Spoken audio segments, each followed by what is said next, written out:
एक जाति विशेष को टारगेट करके कहते हैं कविता समझा रहे हैं। हम सब के अंदर एक ठाकुर है।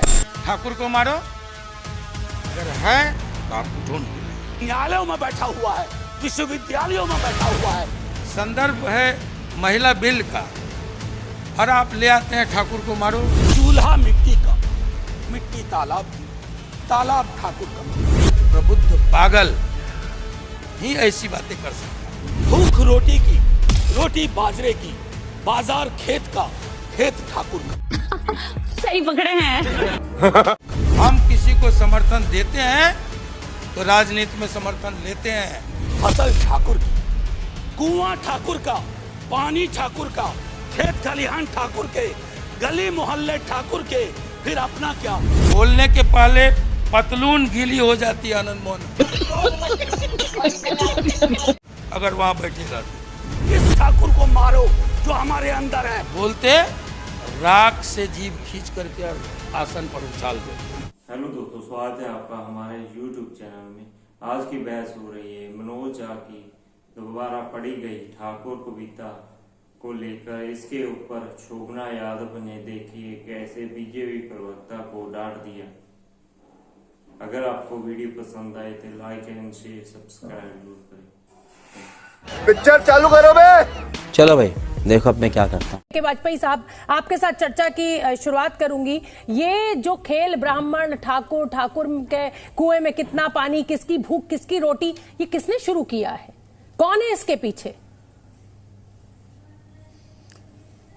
देखिए, लालू प्रसाद जो यादव है, जो कि एक सजा याफ्ता है चारा घोटाले में, जेल में भी रहे हैं, अभी जमानत पे हैं। उनकी राजनीति ऐसे ही चली है। आप देखिए शुरुआत से, जब उन्होंने एक बार नारा दिया था भूरा बाल उखाड़ो, तो क्या था वो? भूरा बाल का मतलब ये था कि भूमियार, राजपूत, ब्राह्मण और लाला लोग। तो ये तो हमेशा डिवाइड करते रहे। 15 साल राज किया, और वो भी जंगल राज की बकायदा वहां पे पहचान रही बिहार में। हमेशा बीमारू राज रहा, हमेशा पिछड़ा राज रहा, और इन्हीं बातों से कर करा के राज करते रहे। उसके बाद आ गए नीतीश बाबू। नीतीश बाबू ने क्या किया? नीतीश बाबू ने यही किया, पिछड़ा, अति पिछड़ा, पिछड़ा, महादलित, दलित, महादलित। एलजेपी ने नहीं किया, तो ये लोग रामविलास पासवान ने नहीं किया। पहन के ये जो जाति की राजनीति है, मैं सीधा सीधा सवाल आपसे पूछ रही हूँ। हमने कभी नहीं किया। ना ना ना ना, दलितों की बात नहीं की आपने। शोभना जी, हमने कभी नहीं की। हमने समाज को, हमारे पासवान साहब हमेशा अपर कास्ट की बात करते थे, दलित की बात करते थे, राजपूतों की, और सारे के सारे लोग हमारी उनकी पार्टी में भी रहे, और जनता दल में भी सभी लोग रहे। पहले समाजवाद की पैरवी करते थे ये दो लोग। लेकिन वाजपेयी साहब सारी जातियों की, सभी धर्मों की बातें कर कर कभी बिहार में आप अपने दम पर सरकार क्यों नहीं बना पाए? हमेशा आपको सपोर्ट ही क्यों करना पड़ा? भाई आप तो सबकी बात करते थे। लालू यादव जो है, डिबेट बयान किसने दिया है? ये बयान किसने दिया? बीजेपी जो है वो सवर्णों की राजनीति करती है, आप कोई राजनीति ऐसी नहीं करते। सवाल ये नहीं है फुल बहुमत में शोभना जी, सवाल ये नहीं है। अरे हमारी राजनीति, हमने थोड़ी बयान दिया है। बयान किसने दिया है? बयान मनोज झा ने दिया है। ठीक है, कौन उनको गालियां दे रहा? मनोज झा का, आरजेडी का नेता ही गाली दे रहे। ये आपसी प्रतिद्वंद्व है उनका। हम एक भूमि आपको बता रहे थे कि लालू और नीतीश किस तरह की राजनीति हमेशा करते रहे बिहार में। हम उसके संदर्भ में बात कर रहे थे। तो क्या जातियों के मकर जाल में ही आप बुन के रहेंगे हमेशा? आप ढकोसले की राजनीति करेंगे? यही सवाल तो मेरा है आप सभी नेताओं से, और कहेंगे कि हम बिहार को भला करें। वाजपेयी साहब, यही तो मेरा सवाल है कि दुनिया चांद पे पहुंच गई, दुनिया कहां की कहां पहुंच गई, विकसित देश बन गए देश। हम क्या इसी जाति, धर्म, पिछड़ा, अति पिछड़ा, ब्राह्मण, जाट, ठाकुर, इसी में फंसे रहेंगे? माधव आनंद, शब्द का प्रयोग करना, और मनोज झा जैसे पढ़े लिखे विद्वान व्यक्ति जो दिल्ली यूनिवर्सिटी में प्रोफेसर भी हैं, उनको अच्छी तरह पता है कि जाति सूचक शब्द का प्रयोग नहीं करना चाहिए। आखिर उन्होंने प्रयोग क्यों किया? क्योंकि आरजेडी का चाल चलन, चरित्र, विचार हमेशा सवर्ण विरोधी रहा है। जब आदरणीय प्रधानमंत्री जी ने जो आर्थिक रूप से पिछड़े सवर्ण हैं, जब उनके आरक्षण की बात जब उन्होंने की और संसद में जब बिल आया तो यही आरजेडी का पूरा कुनबा उस जैसे बिल का विरोध करने का काम किया है। और वाजपेयी जी ने तो सही कहा, लालू यादव जी की पूरी राजनीति इसी पे टिकी हुई है। उन्होंने बूढ़ा बाल नारा साफ करने का नारा दिया था और एक तरह से सवर्ण और पिछड़ों के बीच कैसे मतभेद किया जाए, पूरी राजनीति जो है उसी के इर्द गिर्द लालू यादव की जैसे घूमती रही है। माधव आनंद अपने दिल पर हाथ रखिए, क्या सिर्फ ये काम आरजेडी या आप जिस पर भी आरोप लगा रहे हैं वही करते हैं? आप बाकी सारे राजनीतिक दल जो हैं वो दूध के धुले हुए हैं, आप लोग जातियों की बात नहीं करते हैं, आप लोग धर्म की बात नहीं करते हैं? दिल पर हाथ रखकर जवाब दीजिएगा। दिल पे हाथ रख के बोल रहा हूँ, यह बयान किसका है? यह बयान किसका है? यह बयान मनोज झा का है जो आरजेडी के जैसे राज्यसभा मेंबर है। यह बयान एनडीए के किसी नेता का नहीं है, यह बयान हमारे पार्टी या वाजपेयी जी के पार्टी का नहीं है, ये जानबूझ के दिया गया बयान है। अरे मनोज झा ने तो बार बार ये साफ किया ना कि किसी जाति विशेष के लिए वो नहीं कह रहे हैं, वो कह रहे हैं हम सबके भीतर एक ठाकुर है, यानी एक सुपीरियरिटी है हम सबके अंदर, हमारे अंदर एक घमंड बसता है, इस पर इशारा था। शोभना जी, जब सदन में महिला विधेयक पे जैसे चर्चा हो रही थी, महिलाओं के आरक्षण पे चर्चा हो रही थी, उसमें यह कहां ठाकुर फिट बैठता है? यह आप बताइए, आप तो वरिष्ठ पत्रकार हैं, आपको तो बहुत पहले से मैं जानता हूं, लेकिन आप बताइए सदन में उस दिन चर्चा किस विषय पे थी? किस विषय पे चर्चा होनी चाहिए थी? मनोज झा को बात करनी चाहिए थी महिला। देखिए, ये तो सांसद का अपना फैसला है ना, वो किस भाषण पर वो सेलेक्ट करता है, कौन सी कविता वो सुनाता है। लेकिन हाँ, ये मैं जरूर कह सकती हूँ, और आपने क्योंकि वरिष्ठ पत्रकार कहकर इतना सम्मान दिया तो इसलिए बड़ी उसी जिम्मेदारी के साथ कहना चाहती हूं कि हम्माम में सब एक से हैं।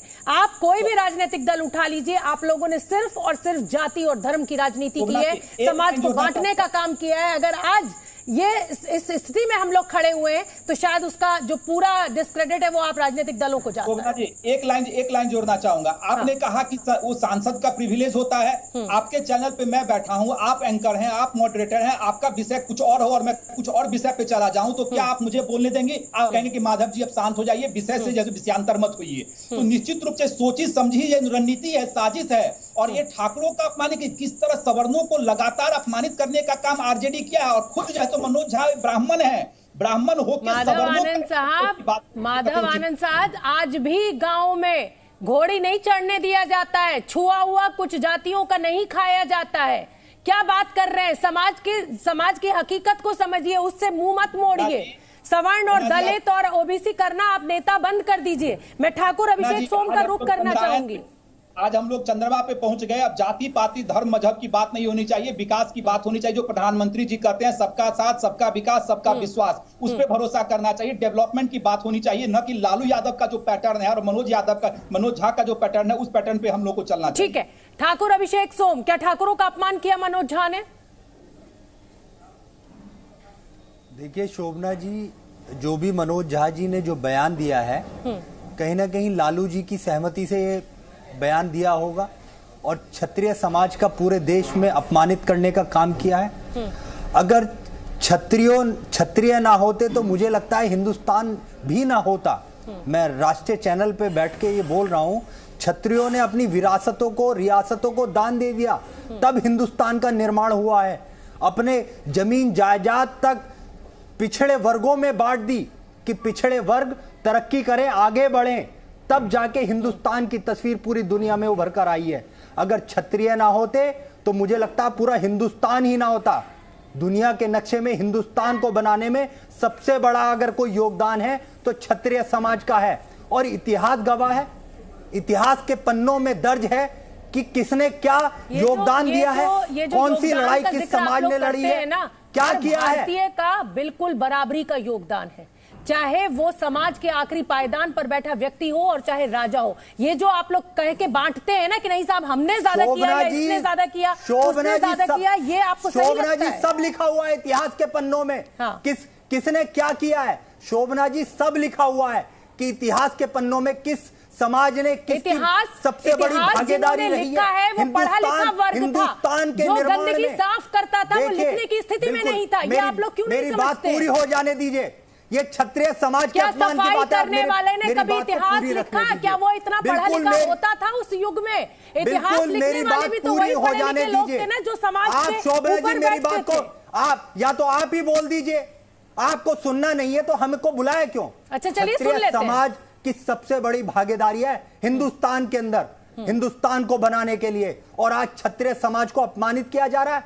कोई भी राजनीतिक दल है, देखिए बॉलीवुड फिल्मों से लेकर राजनीति करने वाले जितनी भी सरकारें हैं, क्षत्रिय समाज को अपमानित करती हैं, अपमानित करने का काम करती है। इन लोगों ने हमारा शोषण किया है, ये मुद्दा बनाया जा रहा है। हम लोगों के त्याग को ना समझकर, हमारे बलिदानों को ना समझकर हम लोगों को ये अपमानित कर रहे हैं। अच्छा। तमाम सरकारें हमारे समाज को अपमानित कर रही हैं, तमाम बॉलीवुड की फिल्में, ये ट्रेंड बन चुका है। और सुनिए, हम लोग इतने कमजोर नहीं हैं, हम पहले भी तख्ता पलट करने की ताकत रखते थे और आज भी ताकत रखते हैं। हम एकजुट हैं, ये सरकारें समझ ले, हम किसी के मोहताज नहीं है। कर देंगे ठाकुर साहब, एक चीज और के मोहताज नहीं है।